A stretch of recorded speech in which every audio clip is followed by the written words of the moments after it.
Assalamualaikum warahmatullahi wabarakatuh. Waalaikumsalam warahmatullahi wabarakatuh. Bagaimana kabar kalian semuanya? Luar biasa. Semuanya baik ya? Alhamdulillah. Yang tidak masuk pada hari ini siapa-siapa saja? Ada Adul, Sutrisno, Sutrisno, Kalman, Salman, Rahmat Griansyah, Rahmat, Rahmat Griansyah, Akmal. Akmal. Akmal.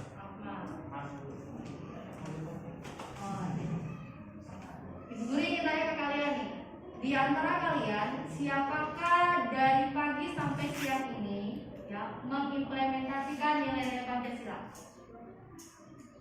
Siapa di antara kalian yang mengamalkan nilai-nilai Pancasila? Semua ibu. Hah? Semua ibu. Semuanya?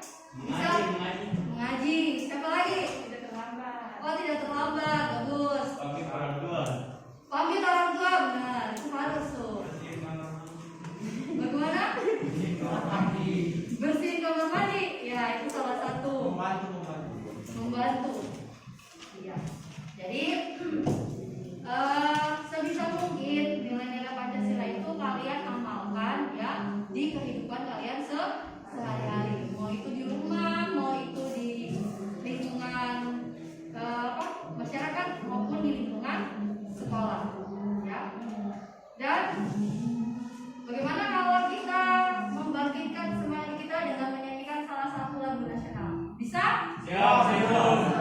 Lagu apa yang bisa kita nyanyikan? Garuda Pancasila. Oke, kita mulai ya.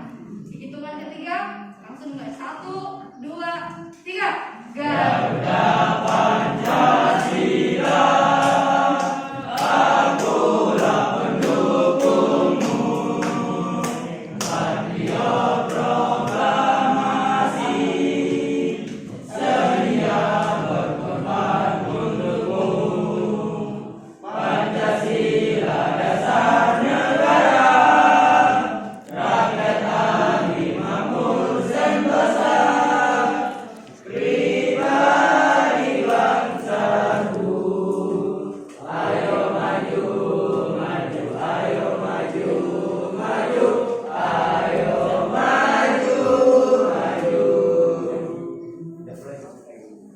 Jadi tujuannya kalian menyanyikan lagu nasional yang pertama agar kalian tidak lupa lagu-lagu wajib nasional. Terus yang tadi kalian nyanyikan yaitu mengingatkan kita bahwa Pancasila adalah lambang negara kita dan harus kita jaga sampai kapanpun.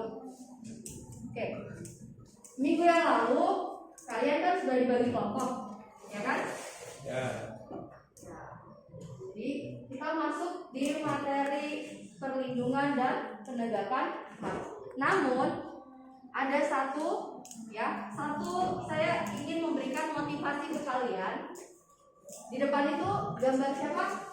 Profesor Dr. Haji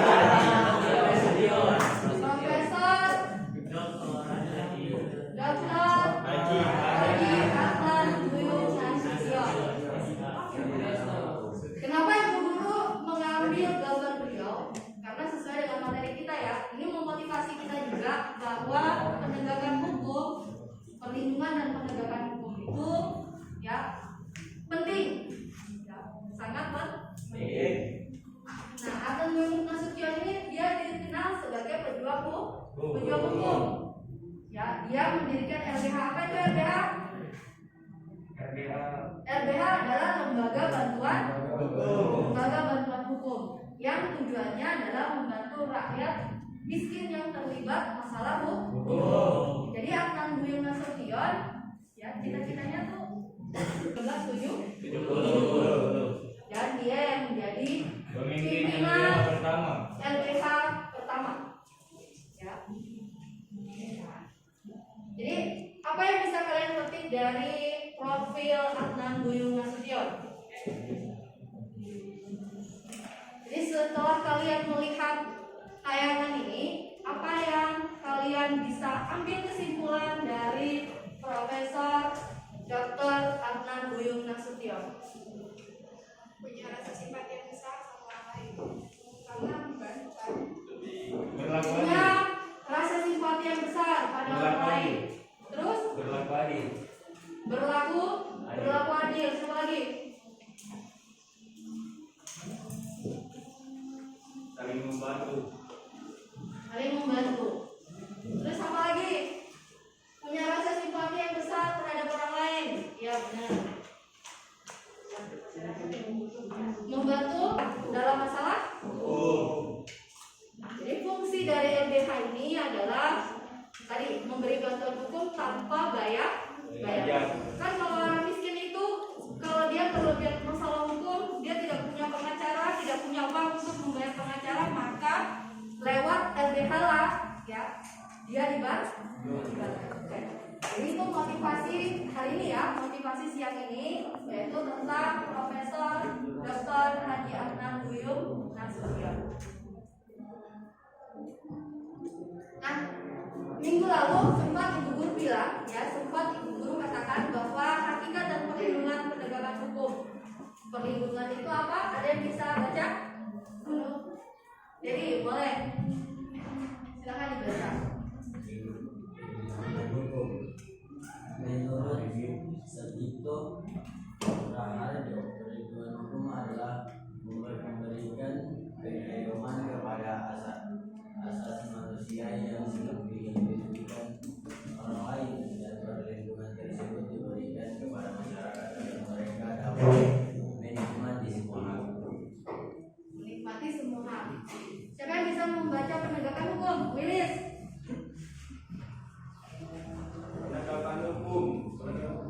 Penegakan hukum pada hakikatnya merupakan penegakan ide-ide atau konsep-konsep tentang keadilan, kebenaran, kemanfaatan sosial dan sebagainya. Oke. Jadi penegakan hukum, perlindungan dan penegakan hukum ya yang akan kita bahas. Nah, tadi kita sudah berbicara, sudah membahas tentang penegakan dan perlindungan hukum. Nah, sekarang kita masuk ke siapa saja yang berperan ya melindungi atau menegakkan hukum. Pertama, yang jelas yang pertama yang punya kewajiban menegakkan hukum adalah warga negara, semua warga negara. Ya. Nah, kalau berbicara lembaga, berarti kita berbicara yang namanya yang pertama peran Kepolisian Negara Republik Indonesia yang diatur pada Undang-Undang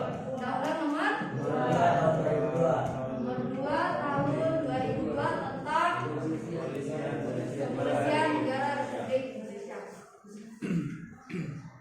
Coba Lisa, apa saja tugas dan wewenang Kepolisian Negara Republik Indonesia menurut Undang-Undang Nomor 2 Tahun 2002? Bisa dibuka catatannya yang minggu lalu loh.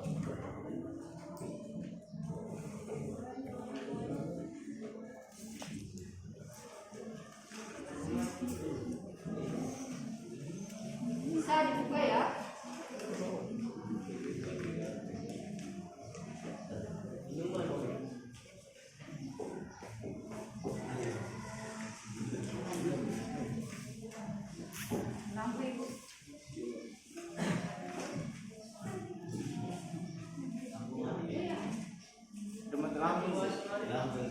Aduh panas lagi.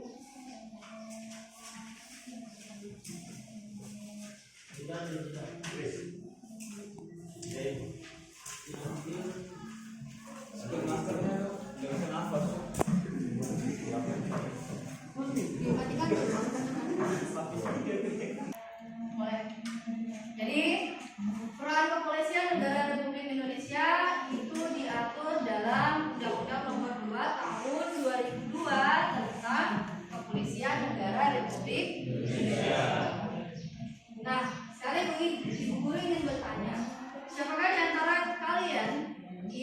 sudah mencari ya apa saja tugas dan wewenang kepolisian negara Republik Indonesia menurut Undang-Undang Nomor 2 Tahun 2002. Ada yang sudah cari? Sudah? Ya, siapa? Silakan Dedi.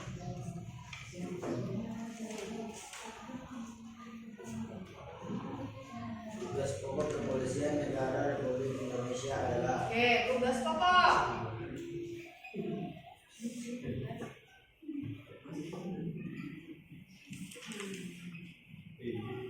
Ya, satu apa Dedi? satu, memelihara keamanan dan ketertiban masyarakat. Memelihara keamanan. Ketertiban masyarakat.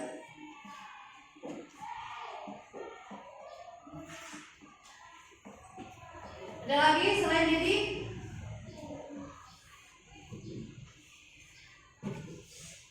Ya, Zahra. menegakkan hukum serta memberikan perlindungan. Menegakkan hukum. Kalian punya spidol lagi? Ada?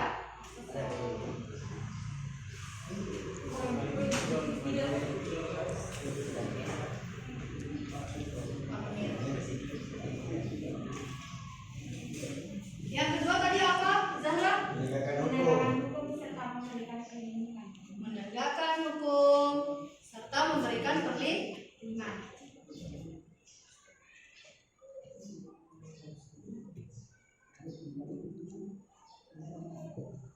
Oke, ada lagi? Mengayomi masyarakat. Mengayomi? Masyarakat. Mengayomi masyarakat.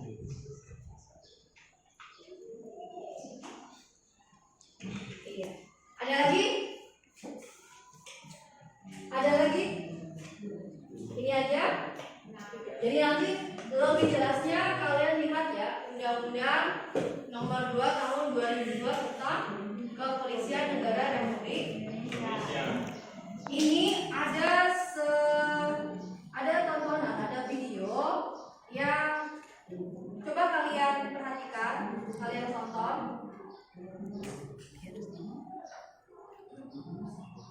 Suaranya kedengaran nggak? Kedengaran ya?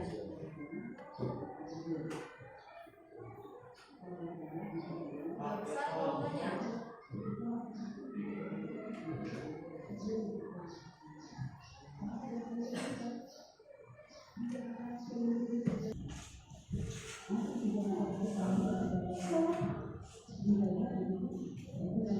Jangan diungkit lagi tuh nama itu.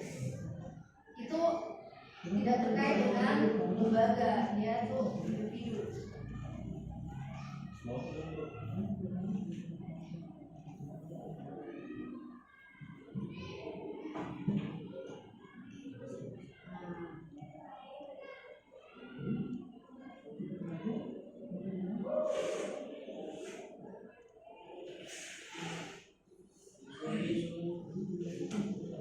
Buang ya tisunya nanti di tempat sampah ya, jangan di situ.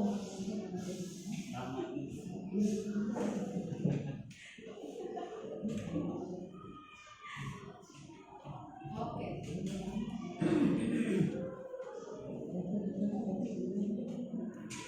Nah, di video ini tuh dia menceritakan bahwa profil atau peran dari Kepolisian Negara Republik Indonesia yang sudah kalian sebutkan tadi.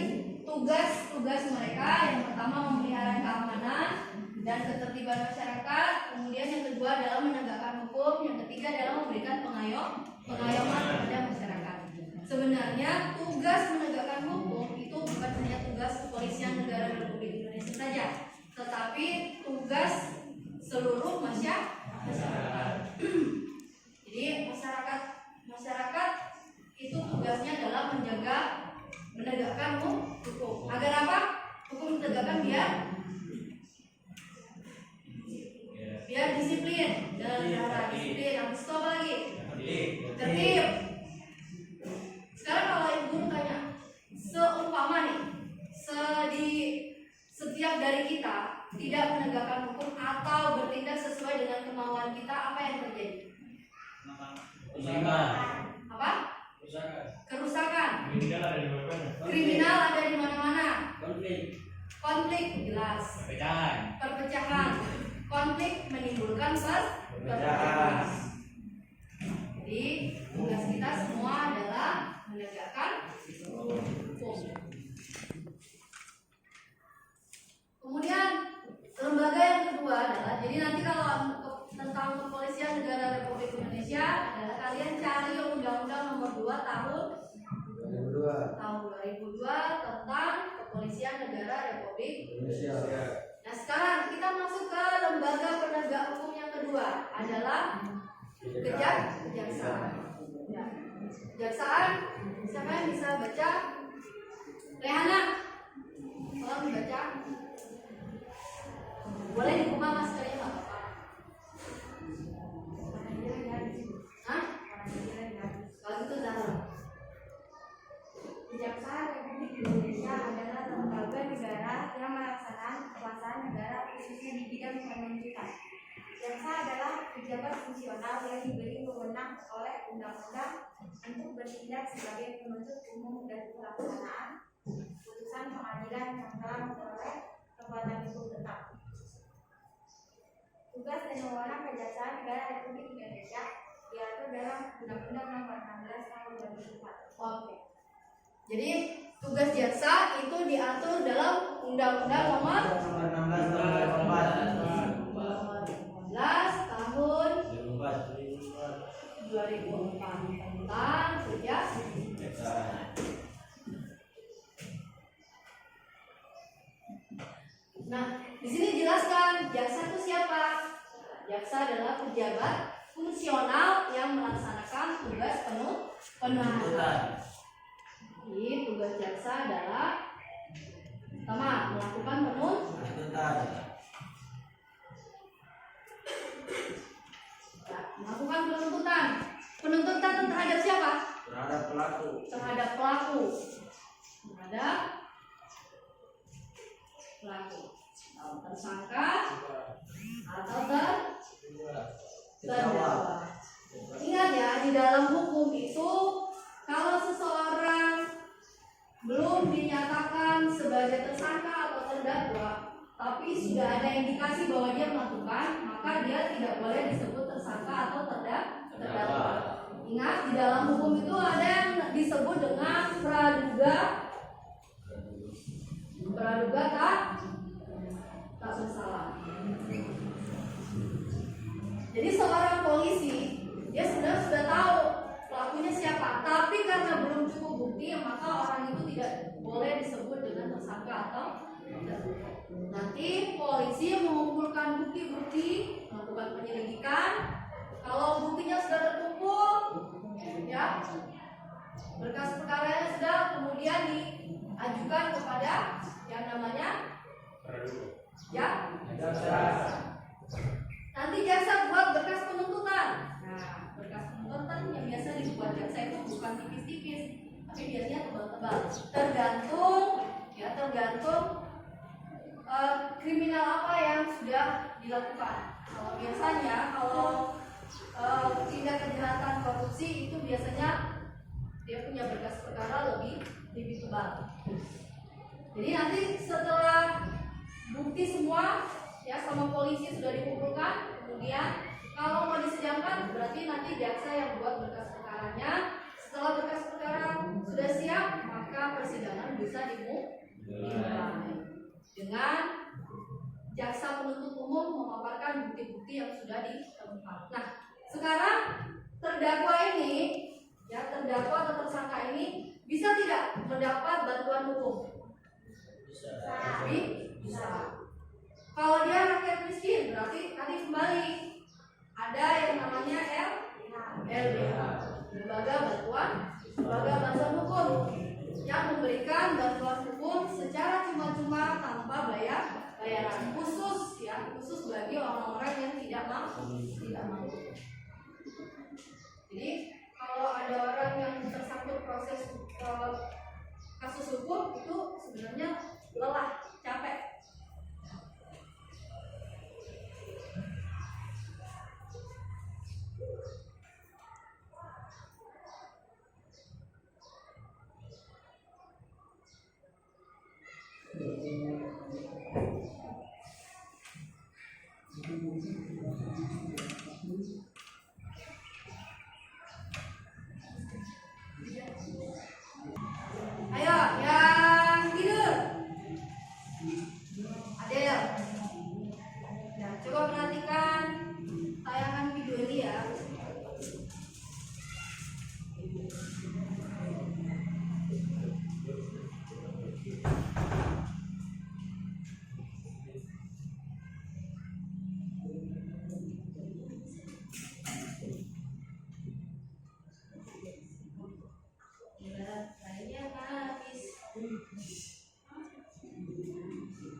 Sudah? Nah, ada video yang Ibu berharap kalian saksikan video ini. Ya, ini video tentang Kejaksaan Negara Republik Indonesia. Jadi, kalian tonton. Setelah kalian tonton, kalian berikan tanggapan mengenai video ini. Penegakan hukum dan keadilan khususnya di bidang penuntutan. Selain itu, Kejaksaan menjadi proses sebagai jasa pengacara negara di bidang perdata dan ketatusan negara, penyelidikan tindak pidana korupsi, pencegahan di bidang intelijen dan pengawasan.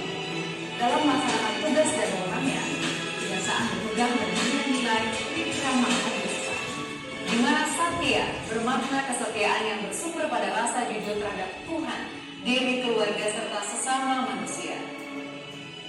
Adi bermakna kesempurnaan dalam bertugas dan yang berunsur utama bertanggung jawab terhadap Tuhan, keluarga, dan sesama manusia. Wicaksana berarti bijaksana dalam tutur kata dan tingkah laku, terutama dalam melaksanakan kekuasaan dan kewenangan. Kejaksaan dipimpin oleh Jaksa Agung yang dipilih dan bertanggung jawab kepada Presiden. Keputusan Presiden Republik Indonesia nomor 114 P tahun 2019 tentang pengangkatan Jaksa Agung Republik Indonesia. Dengan rahmat Tuhan Yang Maha Esa, Presiden Republik Indonesia menimbang dan seterusnya mengangkat SP Burhanuddin sebagai Jaksa Agung Republik Indonesia. Keputusan Presiden ini mulai berlaku terhitung sejak Ya, itu tadi profil tentang Kejaksaan Negara Republik Indonesia. Jadi ada 3 tadi: Satya, Adi, Wicaksana. Jadi sudah masing-masing sudah dijelaskan tadi. Satya itu apa, Adi itu apa, Wicaksana itu apa. Satya itu berarti apa tadi? Satya, Adi, Wicaksana kan? Satya tadi? Hah? Satya, Adi. Kalau Wicaksana? Kebijak?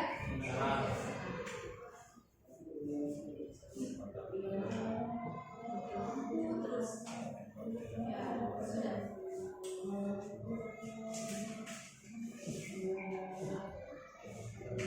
Hilafku guys. Jadi mohon maaf ya. Ya Bapak, rekam saja. Nanti biar saya edit. Behind of scene-nya guys. Lampunya mati-mati. Behind the skin. Kayak gini udah.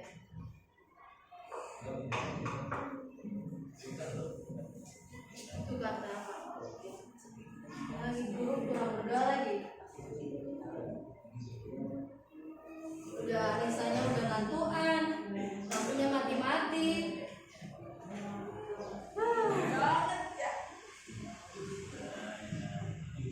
Mau heran tapi hidup aku.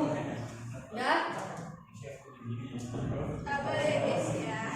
Ya, selalu sabar. Ibu guru ulang ya. Jadi coba nanti kalian perhatikan videonya. Adi, Satya, Wicaksana itu artinya apa? Jadi itu adalah lambang dari Kejaksaan Negara Republik Indonesia. Jadi sampai sini kan? Sini. Nah, tuh.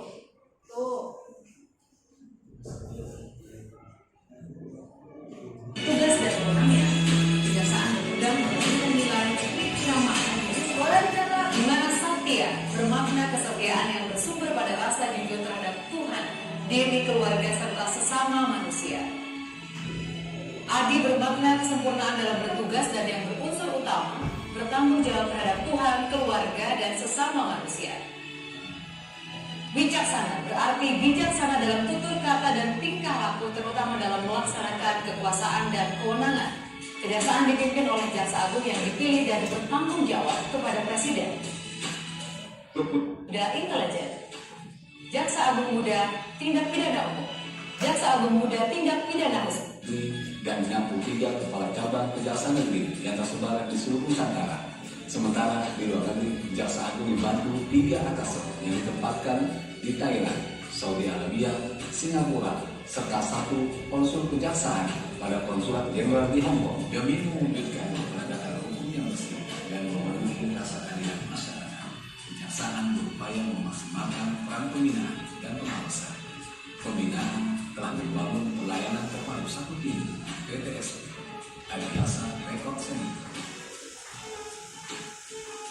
kejaksaan penduduk sebagai wujud kepedulian serta pelayanan kepada masyarakat. Untuk menangkap para buron, Kejaksaan memiliki Adiaksa Monitoring Center atau AMC. Keberadaan AMC membuat tak ada tempat yang aman bagi para buron. Fungsi bidang intelijen dalam mendukung dan mengamankan kebijakan pimpinan antara lain diwujudkan melalui kegiatan pengamanan sumber daya manusia, program tangkap buron, jaksa menyapa, pengamanan pembangunan strategis, dan satuan tugas pengamanan investasi. Intel Limited. Nah, itu sedikit profil dari Kejaksaan Negara Republik Indonesia. Jadi Kejaksaan ternyata juga menjalankan yang namanya program apa tadi itu namanya itu yang dia mencari apa tadi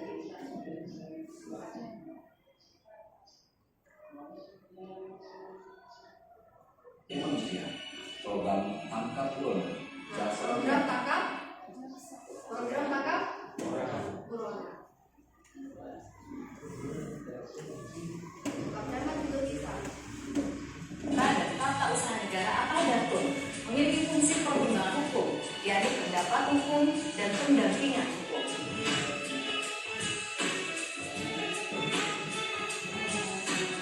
dalam rangka mewujudkan akuntabilitas kinerja aparat kejaksaan sekaligus memberikan kepuasan masyarakat yang dilayani. Bidang pengawasan telah meluncurkan aplikasi LRT laporan pengaduan masyarakat secara elektronik yang dapat diakses oleh seluruh masyarakat pencari keadilan untuk melaporkan dugaan pelanggaran perilaku atau pertindak profesionalan jaksa dan pegawai kejaksaan dalam menjalankan tugas mereka. Untuk mengasah kemampuan para jaksa, Korps Adiaksa memiliki Badan Pendidikan dan Pelatihan atau BADIPLA. Lembaga subordinat Kejaksaan Agung ini berfungsi untuk pelatihan dan pembinaan mental serta kemampuan profesional semua unit.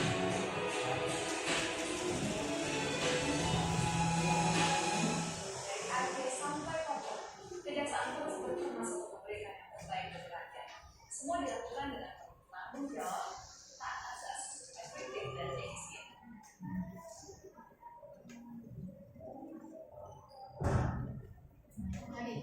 Jadi kejaksaan tuh dia punya dua, jadi dia bisa menyelesaikan yang pertama tadi tindak pidana dengan perdata.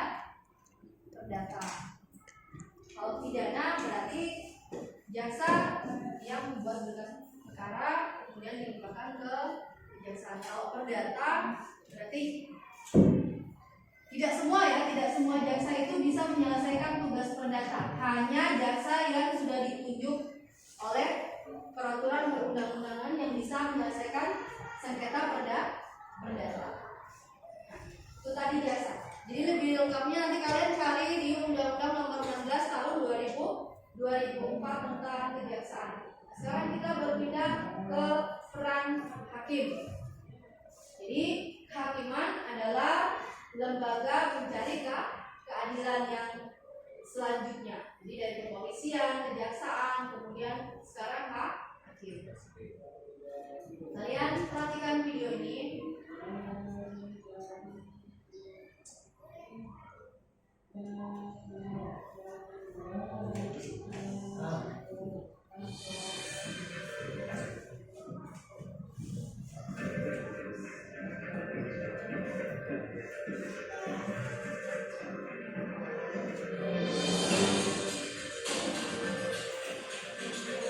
Semua masyarakat Indonesia mempunyai hak yang sama di mata hukum. Tidak ada yang berbeda dari desa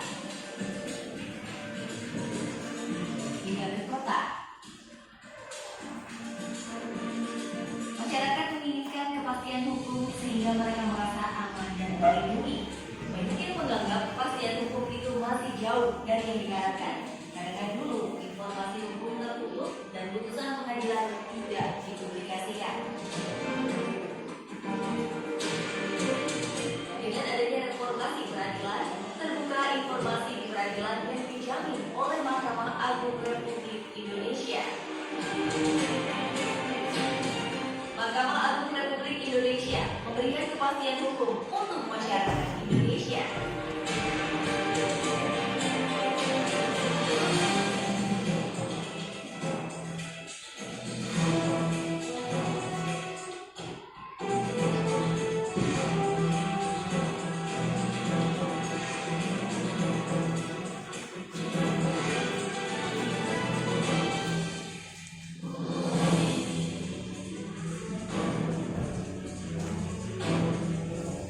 Mahkamah Agung Republik Indonesia sebagai lembaga tinggi negara dalam sistem ketatanegaraan Indonesia yang merupakan pemegang kekuasaan kehakiman bersama-sama dengan Mahkamah Konstitusi dan berbagai pengaruh cabang-cabang kekuasaan lainnya sesuai perwujudan Pancasila Sila kelima, keadilan sosial bagi seluruh rakyat Indonesia.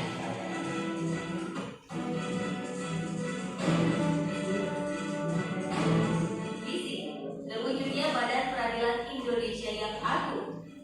Visi, menjaga kemandirian Badan Peradilan, memberikan pelayanan hukum yang berkeadilan kepada pencari keadilan, meningkatkan kualitas kepemimpinan Badan Peradilan, meningkatkan kredibilitas dan transparansi Badan Peradilan. Mahkamah Agung Republik Indonesia sebagai tonggak pelaksanaan reformasi birokrasi statuta menjadikan lembaga yang terbuka dan dinamis. Mahkamah Agung Republik Indonesia. Nah, ini kalau kalian mau lihat Undang-Undang Dasar proses persidangan tuh Mahkamah Agung kayak apa? Republik Indonesia mempunyai tugas melaksanakan pemberian dukungan di bidang teknis dan administrasi judisial kepada Majelis Hakim Agung dalam memeriksa, Nah, ini mengadili, ruang dan sidang kayak memutus gini. perkara serta melaksanakan administrasi penyelesaian putusan MA. Perubahan Undang-Undang Dasar 1945 telah membawa perubahan dalam kehidupan ketatanegaraan. Berdasarkan perubahan tersebut, ditegaskan bahwa kekuasaan kehakiman dilaksanakan oleh Mahkamah Agung Republik Indonesia dan badan peradilan yang ada di bawahnya dalam lingkungan peradilan umum, lingkungan peradilan agama, lingkungan peradilan militer, dan lingkungan peradilan tata usaha negara.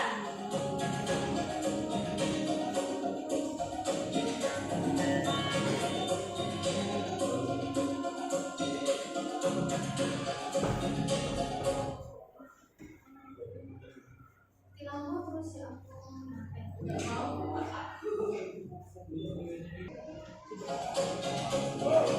Peradilan umum atau peradilan sipil adalah lingkungan peradilan di bawah Mahkamah Agung Nah, di Republik peradilan Indonesia umum atau yang peradilan menjalankan sipil, kekuasaan hukum, kehakiman masyarakat rakyat yang kita. mencari keadilan pada umumnya. Masalah hukum. Nah, sidang ruang sidangnya kayak gini.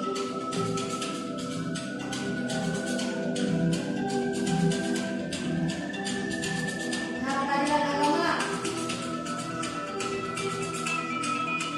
Peradilan agama adalah lingkungan peradilan di bawah Mahkamah Agung Republik Indonesia bagi rakyat pencari keadilan yang beragama Islam mengenai perkara perdata tertentu yang diatur dalam undang-undang.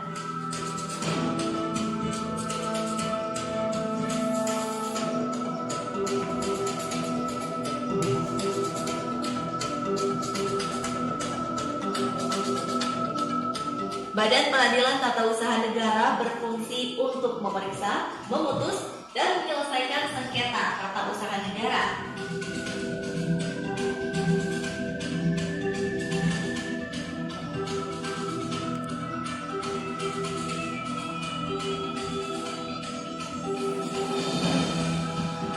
Peradilan militer merupakan pelaksana kekuasaan kehakiman di lingkungan angkatan bersenjata untuk menegakkan hukum dan keadilan dengan memperhatikan kepentingan penyelenggaraan pertahanan keamanan negara.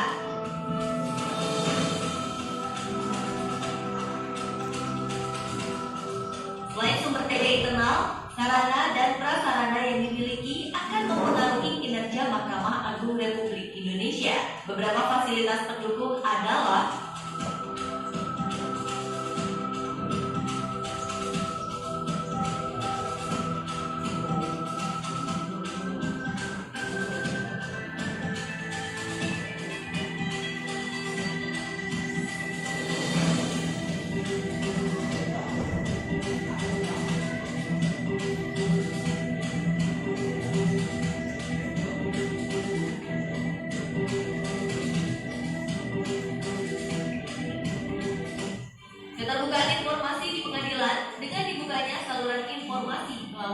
website dan media informasi sangat membantu dalam menciptakan rapat pembaruan Mahkamah Agung Republik Indonesia.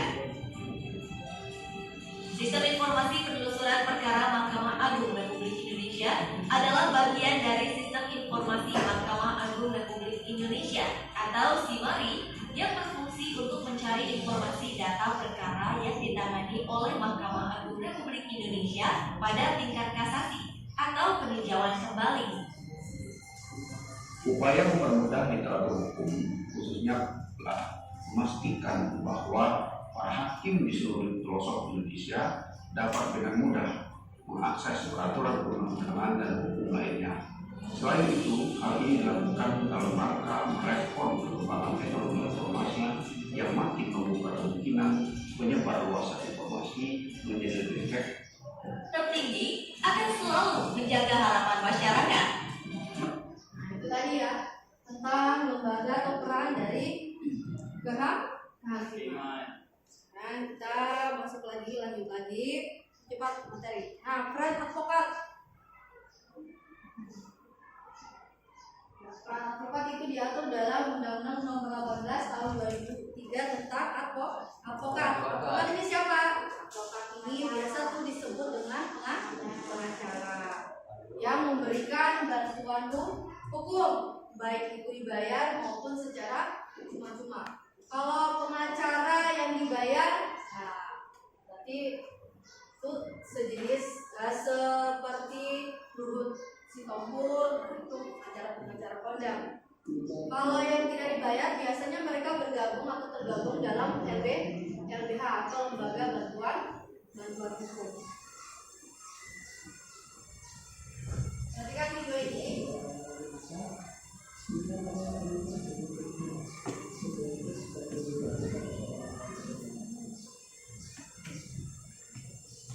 Dan Habermasku, Lembaga Penyelenggaraan Pendidikan dan Pengembangan Hukum di Indonesia, berdiri sejak 13 tahun silam, telah mencetak puluhan ribu alumni PKPA dan telah menjadi advokat yang berkualitas dalam aktivitas di Indonesia.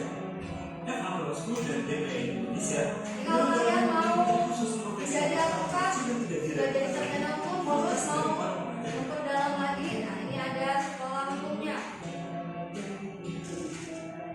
Habermasku juga mengadakan sikap kualifikasi persiapan menjadi profesi advokat sebelum para calon advokat mengikuti. Oke. Nah sekarang adalah KPK, Komisi Pemberantasan Korupsi, diatur dalam Undang-Undang Nomor 30 Tahun 2002 tentang KPK.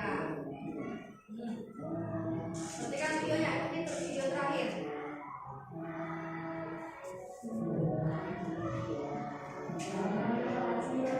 Indonesia kaya akan sumber daya alam dan segala potensinya. Namun korupsi yang merajalela telah merugikan masyarakat dan negara. Perhatikan videonya. Untuk itulah KPK dibentuk. Kami adalah lembaga negara yang independen dan bebas dari pengaruh kekuasaan dalam melaksanakan tugas dan wewenangnya berdasarkan Undang-Undang Nomor 30 Tahun 2002 tentang Komisi Pemberantasan Tindak Pidana Korupsi yang selanjutnya diubah dengan Undang-Undang Nomor 19 Tahun 2019.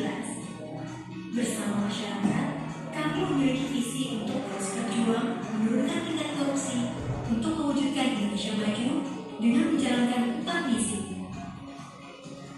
Meningkatkan upaya pencegahan melalui perbaikan sistem pengelolaan administrasi lembaga negara dan pemerintah yang anti korupsi. Meningkatkan upaya pencegahan melalui pendidikan anti korupsi yang komprehensif. Pemberantasan tindak pidana korupsi yang efektif, akuntabel, profesional, dan sesuai dengan hukum. Meningkatkan akuntabilitas, profesionalitas, dan integritas Komisi Pemberantasan Korupsi dalam pelaksanaan tugas dan wewenang. KPK bertanggung jawab kepada publik dan menyampaikan laporannya secara terbuka dan berkala kepada Presiden, DPR, dan BPK. Mulai 1 Juli 2021, pegawai KPK beralih menjadi aparatur sipil negara. Namun, kami tetap berkomitmen untuk independen dan bebas dari segala intervensi. Saat ini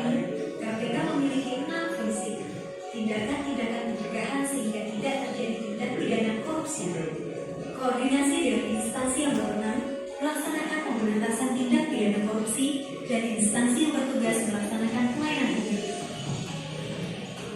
Monitor terhadap penyelenggaraan pemerintahan negara, supervisi terhadap instansi yang berwenang melaksanakan pemberantasan tindak pidana korupsi, penyelidikan, penyidikan, dan penuntutan terhadap tindak pidana korupsi, dan tindakan untuk melaksanakan penetapan hakim dan putusan pengadilan yang telah memperoleh kekuatan hukum tetap.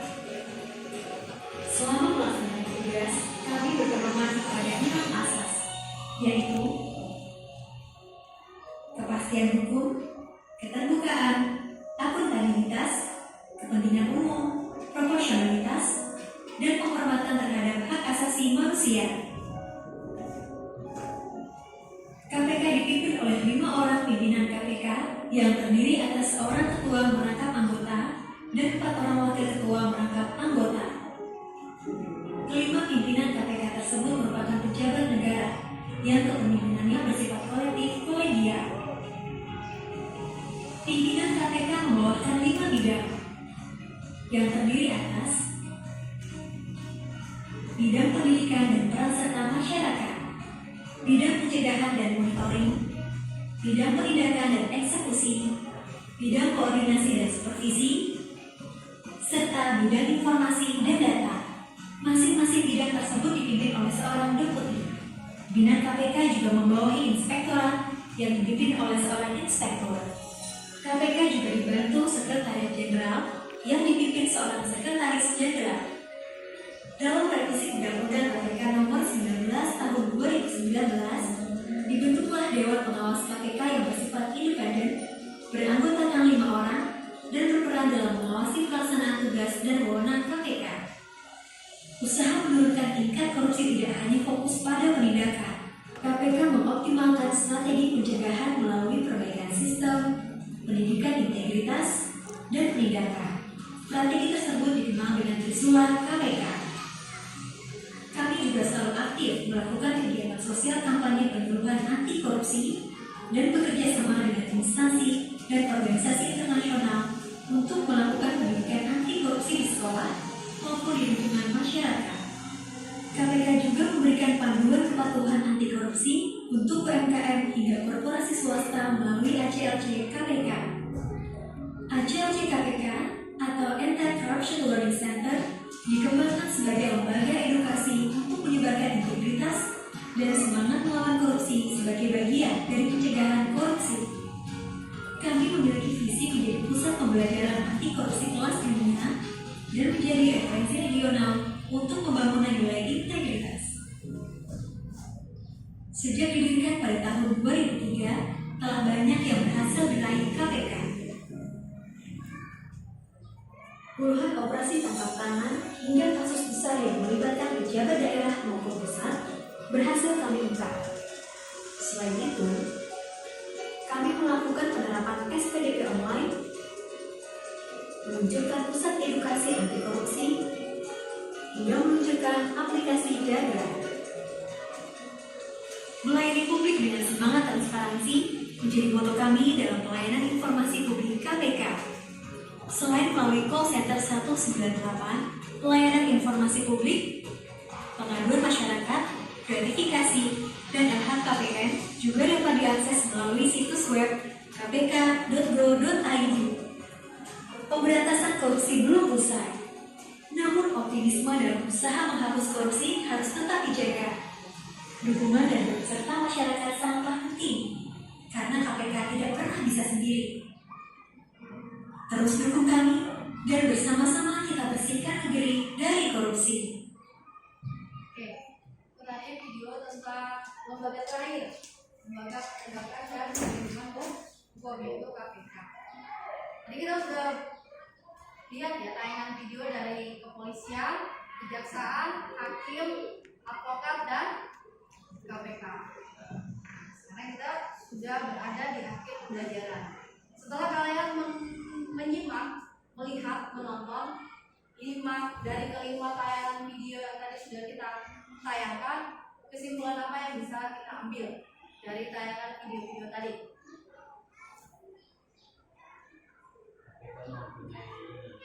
untuk memberantaskan orang yang korupsi. Mengenai video KPK. Nah, KPK mempunyai tujuan memberantas korupsi. Ada lagi? Ada lagi, Dedi? Jadi kantuk ya, Den? Saiful?